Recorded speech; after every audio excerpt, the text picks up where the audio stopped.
On this channel, $1 Million Made Easy, we love to run numbers for people. And what we do is use the returns for the S&P 500 for the last 100 years and project ahead what they might do for you in the future.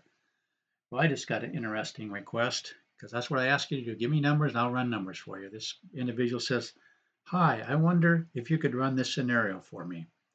Here's this scenario, believe it or not. It says a 25-year-old with $1 million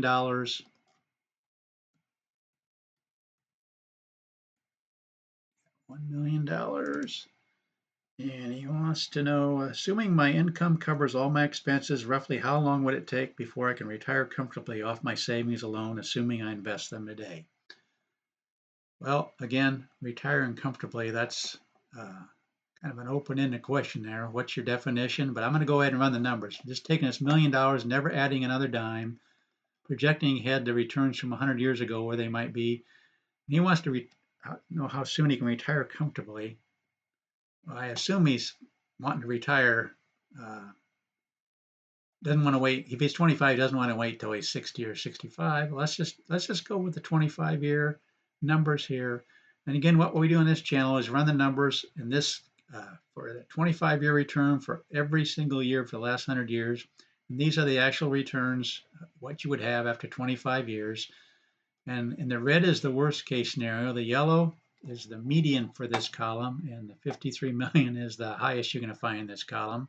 You can see there's 22, 20, 21, whatever. That's starting with $1 million, never adding another dime. Here you can see across your $1 million all the way through. I'm just looking to look at the 25-year column. And so we're going to take this 4.194. I'm going to say 4.2 million. I'm going to take it over the withdrawal page that we like to run for people. So you got 4.2 million. And you want to know when you can retire, or how much you could retire comfortably. Well, what's your definition of a comfortably? I always like to stick with the 4% rule rather than Dave Ramsey's 8% rule. So let's just look at what 4% of that would be. And again, I didn't run the numbers ahead of time. How about 14,000 a month? There, exactly 4% right there. And we've known, I've run these numbers all the time, so I'm very familiar that the only time you run out of money when you do this 4% rule, especially if you do a 70-30 split. 70-30 split means 70% stays in the S&P 500, so it can grow when the market does come back, even in down years. But in down years, you want to be able to have that cash reserve out there, so in the market, you take the money, this 14,000 out of the cash reserve. Also want to do a 3% COLA. Again, what's your definition of retiring comfortably? I think most of us could easily retire a lot less than 14,000 a month. But anyway, we're using these kind of numbers because that's what he wanted me to run. So let's go ahead and update this with this scenario, 4.2 million, and you're taking out 14,000, which is the 4% rule. So I'm going to go ahead and show you that I've run this so many times. It's just mathematically the numbers. The only time you run out of money is 1929, 1930, and that's after 30 years. After 20 years, you're getting low, but after 30 years, you actually run out of money. Why? Because 1929, those of you that have seen this channel before know that that's the way the numbers worked. They were such a horrible time there. But is 1929 ever going to really happen again? And I show you the graph again. Yeah, it's possible. It could be. Here's the actual numbers. This is the 20 year. After 20 years, you don't run out of money. 1929 is right here. You're almost out of money. And by just after 20 years, you do run out of money. I just wanted to run the numbers for this individual. He asked me to run them. That's what we like to do on this channel. Is his definition of retiring comfortably 14,000 a month? I would think so, but that's after 25 years. If I did it after, let's do one more thing. Let's do after 20 years. He's already got $1 million and he's thinking about, man, I'd like to retire. Again, this is the worst case scenario, folks.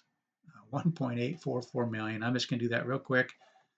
If you want to retire 1.844 million using the numbers from the worst case scenario.